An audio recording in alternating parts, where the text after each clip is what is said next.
G'day guys, Sills20 here and welcome back to Parkitect. In today's episode we're going to do some detail work on the commercial districts that we were working on in the last episode. We're going to be working around here for quite a while, maybe like the next few episodes at least. We're not even like in the actual theme park of GeIL Studios, we're on the outskirts, so pretty much anyone can come into this area and visit the commercial district. There's also a train station that you can see that I am working on as well.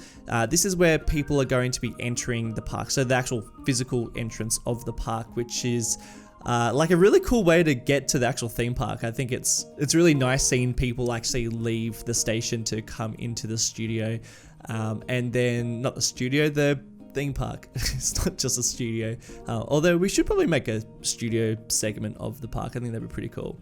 But basically, yeah, this is where people are going to be entering, and I really want this to be like super detailed. So in today's episode we're going to be just doing a lot of detail, mostly on the shop fronts. We're going to work on a like a food court that's going to sit just below the station, and right now I was just sort of like figuring out what I want the ground to look like. So I've opted out from using the sidewalk because that was just way too busy, and I decided to go for some asphalt, and yeah, just put down some lines. I don't know what you think about those lines. I am sort of mixed about them. They're kind of like a little bit all over the place. I ended up fixing them up a little bit more so there's less of them, because you know, basically I got rid of the sidewalks so that it wasn't so busy, and then instead just added a whole bunch of lines which made it more busier. Made it busier, not more busier. But yeah, basically not really doing the job of making it less busy. So instead I end up just sort of removing a bunch of them, and I'll continue work like playing around with that color, but basically I just wanted to sort of remove a bit of the craziness of the texture of the ground, and yeah, I think like asphalt's fine. I think like the hardest thing the thing I struggle the most with this game is the color of the ground, because like part of me wants to like use all the great ground textures that they have, like all the tiles and the metal and the sidewalks, and like the fact that you can change all the color, but then also I should just be a bit like, you know, just more chilled with it, because you know, most of the time ground is just asphalt and you don't even notice what it is. So yeah, I'll probably end up changing that up a little bit, but I also don't mind that there's a whole bunch of lines, because it's kind of fun. It's kind of like an interesting little addition, and it's sort of serves as like a pointer in the right direction for the theme park. So it's kind of like, you know, follow these lines and then you'll get to the entrance. That's sort of what I was doing for it. The train station, not a huge amount of detail on the train station. I wanted it to be pretty modern, so as if the station was built when like the theme park was built, so it probably wasn't actually an actual line here. If anything, it was the train line that was here originally would have probably just served as like an industrial service, you know, getting cargo in and out, because eventually, well, at some point this would have been some sort of industrial area, but now there's a big old theme park here, so there's yeah, I figured they've probably converted the line, and the station is like a new addition, so I wanted it to look pretty modern, so we're going for some like really modern colors on it. But you will see me play with the colors a bit more, because yeah, generally like the way that I go into building these areas is I'll place down the physical bits of what I want to be. So I'll place down all the shapes and the walls and the fillers and windows and everything, and I won't even think about the color. And then afterwards, when it's all down, then I'll start changing the color. I don't know whether that's a good technique or whether that's, you know, sort of setting me up for failure, because generally I get used to the color that I, you know, place down to begin with. It looks really bad, and then I end up getting used to it, and then I feel strange when I end up changing the color. But that's generally how I work, because you know, I figure if you're gonna put a lot of effort into the actual color, then yeah, so if you're gonna put a lot of effort into creating the actual frame of the building, then the color sort of comes secondary. Now I'm starting to work on the food court, which is in this little down section area. I really love this little spot. I love that it's below the station, and I love that we've got a whole bunch of different levels going on within the game so far, because quite often, I mean, all the other... No, that's not true. None of that's true. I was going to say that all my other series or all my other parks were pretty much on a flat surface, but they weren't really. They were on different levels too. But I felt like the landscape of those parks were unrealistic. You know, the mountain obviously was based on Magic Mountain, my last theme park, but you know, sort of creating those different levels, that, you know, different gradients in the landscape is tricky in this game because they're very unrealistic. You know, you're pretty much, you know, you're stuck with the very basic terraforming of the game, which again, like I've said before, I love. I think that is the whole reason why I'm playing this game, is because I love that sort of limited isometric view of the game. But yeah, the terraforming is a bit of a challenge to make it look realistic. But I do like the way that this turns out, because I guess we're not really seeing much of the ground level. Sorry, we're not seeing much of the terraforming. Instead, we're seeing lots of stairs and just different levels, which I do really like. So I'm really happy that that's been able to be achieved.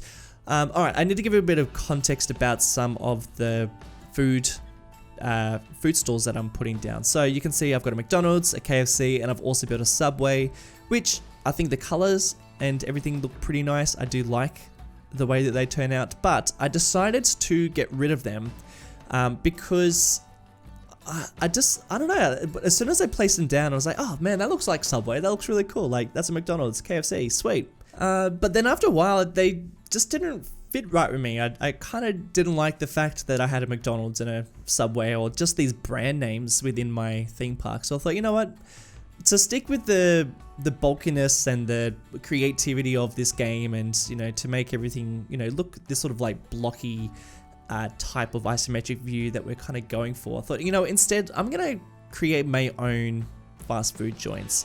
And I'm really glad I did. They definitely don't look as, you know, obviously there's no letters on them. They don't look as nice as what I've, like, you know, done here, but I do like the way that they end up turning out. So you'll see me start playing with them in a second. Let me just quickly talk about what I'm doing right now though. So we've got the seating area for the food court. In the middle, I've just placed down some, you know, regular seats that people can actually use. But on the side, I thought that this would be a pretty cool little spot for maybe a like a couple of benches, because we're sort of got limited space here, and you see quite a lot of benches around like food courts. So yeah, I kind of like that they sort of turned out over there. I like the way that they turned out over there. That's what I'm trying to say. All right, now I'm starting to work on the actual food labels. So I don't know if you guys sort of get what I'm trying to say, but basically I didn't really like those brands, because we're in an alternative universe. There's no Universal Studios. There shouldn't be any McDonald's. There shouldn't be any other fast food joints. I'm not going to give them any credit. Instead, let's make my own burger chain. And I thought, okay, let's put a bit of effort into what this actual logo looks like. So I'm going through a lot of the different shapes that I can, you know, manipulate and get on different levels, and I ended up just creating this little burger. And for the colors, I thought, so I guess like every brand has colors that you associate with, so I wanted to make sure that the colors of that burger joint sort of, you know, you can when you see those colors, like, oh, okay, that's $2 burgers or whatever. So I wanted to create like my own brands within this park so that we can use them throughout the park as well. So you will see, like, I will end up placing down a couple more of those burger joints throughout the park, and I can just like copy and paste those logos that I created. And I just think that that's going to create a bit more of a uniqueness to the park. So that's sort of like, that's my idea going into this project from now on. I'm not going to do any brand names. I'm not going to have anything that you would already know. Nothing from reality. Let's keep it purely like in this alternative universe that we've created. And that being said, I think that should be our focus for the rest of the series, even in terms of the movies. So I don't think we should build anything based... okay, how can we put this? Like, I don't want to build a Superman ride. I want to build something that is kind of like Superman, based on a superhero, but it's not Superman. Or I don't want to build a Harry Potter ride or, you know, Harry Potter Dark ride. You know, we'll make up some other wizard. You know, we'll do something totally different. No Jurassic Park, we'll just do our own like dinosaur themed thing. And I just think we just go forward like that because I don't know, I like the fact that we're not referencing any types of movies. We're not, you know, including any company names or brand names. Instead, it's all just this sort of like blocky, I don't know, Parkitect style of way of creating things, and we can sort of create our own movies and our own ideas and our own brands, even if they're just blocks and circles and weird shapes. I just think it's going to be a little bit more interesting, a bit more unique, and that way we don't have to sort of like reference anything like McDonald's, which are evil, even though they're super tasty and delicious. Hey, how good was that little shop front that I just created? I really love that. We're going to do so many of them around here. I'm going to really detail this up so you can see why we're sort of taking our time. I'm going to build inside each of the shops, just placing down some like blocks and little bits and pieces just so that, you know, you can actually see things inside. Like this whole area is going to be super busy, and you know, we're going to have to probably place down some rides to get people walking around here, but there's going to be full of shops and things like that. This little corner over here, this is a like stage where I think shows would sort of get, you know, periodically would happen. But at the moment, nothing's really going on there. Instead, I sort of thought that maybe there was some sort of meet the celebrity, or, you know, you go and get your t-shirt signed or something like that. So just put a little bit of a fence and some plants, and I like the way that little thing turned out. So there's also, I just put like a black shape behind, and I sort of thought that maybe a screen would sit there. But I really love the way that all these shops turned out. We have to figure out a way of like filling this area up because I just want it to look busy. I want there to be like lots of, you know, lots of people walking around and lots and lots of detail. So we'll have to work on the lights too, which I started placing down, but like I think I'll come back and do the lights a bit better. And something that I think adds so much detail, and I'm going to do this everywhere, but how good does all this rooftop look? I love the way that all these pipes and all these containers, not containers, like air conditioners and stuff like that, because like the tops of these rooftops are just busy and full of just lots of crap. So I thought, you know what, let's add heaps of stuff there, because this series is also about a whole bunch of backstage stuff that generally you don't, like the general public don't really see, because I do really love that about theme parks, is that, you know, you're there to experience this whole thing, and you know, this company, this business is put it on this whole show for you, and you know, everything is sort of immersive and themed in a particular way, but then behind the scenes it's not like that, and I do love that about theme parks. So we're going to do the same thing. And I just thought to finish it off, we'll, you know, put a little bit of a seating area up here, and hopefully people will come up and sit. But obviously this will be for the people who are staying at the hotel. But guys, that is pretty much it for today's episode.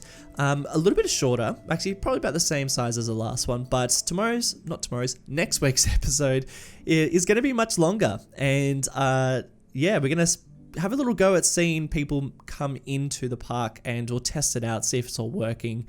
But still working around this area because I do want to put a lot of detail into it, and yeah, make it busy and detailed.